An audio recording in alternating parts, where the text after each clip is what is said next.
केन्दुझर जिला घसीपुरा ब्लक साईकूल दीर्घ वर्ष धरी शरीश्वर पूजा अर्चना बहु आडंबर मीना बजार सह उत्सव पालन आज दिन में हजार हजार श्रद्धालुं गहन पालित होछि ग्रहराज शनिश्चर पूजा उत्सव।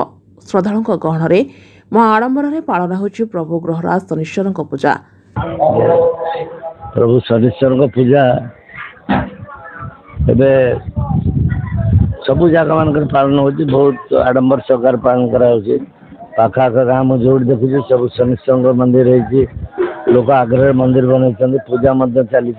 आज गोटे स्वतंत्र दिन आम अंचल पूजा को अति गुरुत्वर सह लोक नौ प्रत्येक पंचायत देखिए कौटि ना कौटि शनिश्चर पूजा हो मंदिर है, ठाकुर पूजा हो भल यार प्रभाव निश्चित भाव पड़ो। धर्म भाव भय थे लोक मैंने अबाट को जाते ना, तेणु शनिश्चर प्रति जो अच्छी श्रद्धा भक्ति संगे जो भय अच्छी निश्चित भाव में समाज पर प्रभाव पड़े। लोक अबाट दूर भल बाट चलिए, प्रभुंर ये आशीर्वाद रहा। आज दिन में आम अंचल समस्त श्रद्धालु मानक मो तरफ गभीर श्रद्धांजलि जनाऊँगी, मोर व्यक्तिगत प्रणाम भी जनाऊँगी। केमती कौन मगा जाए, प्रभु आशीर्वाद ही सब। निर्वाचन अलग दियो, चाष अलग दियो, पाठ अलग दियो, सेमती मगा जाए। प्रभु का आशीर्वाद यथेष्ट, प्रभु आशीर्वाद हेल्ले सब पंगु लंगयतगिरी जो अच्छी नहीं आशीर्वाद पाइले जी जहाँ पाइपर। साईकूल शनिश्चर मंदिर में प्रतिवर्ष भली चलित वर्ष पूजा खूब धूमधाम पालन होगा सह सांस्कृतिक कार्यक्रम आयोजन परिलक्षित होइछि।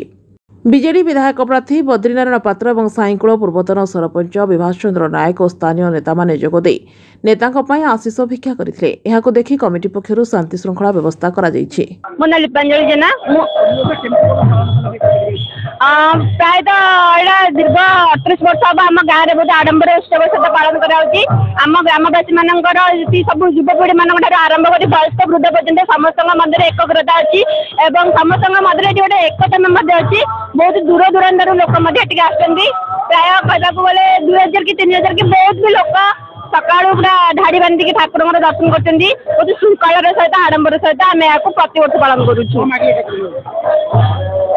ठाकुर को सेमती निजे कि ना एति खाली मागिची समस्त मंगल ठाकुर समस्त मंगल करूँ एवं आम गाँव आहरी वर्ष वर्ष अधिक उन्नति हो। जय श्री शनिश्चराय नमः। आमर 37 वर्ष धरी ये यज्ञ अनुष्ठान चली अच्छी।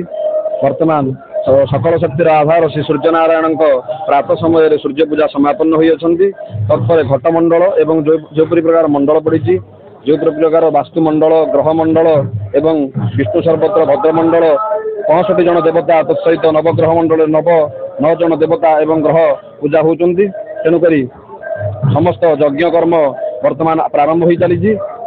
पंचकर्म समापन हो आमर यज्ञशाला मंडप संस्कार हो तत्पर श्री सूर्यनारायण पाखर दिव्य सौर्याग्नि आसी यज्ञकुंड स्थापन करा एवं शनिश्चर संख्या आहुति प्रदान करा तत्पर षोडशोपचार पूजा एवं संध्या समय महाआरती पूर्णाहुति कार्यक्रम एवं प्रसाद सेवन कार्य व्यवस्था रही है।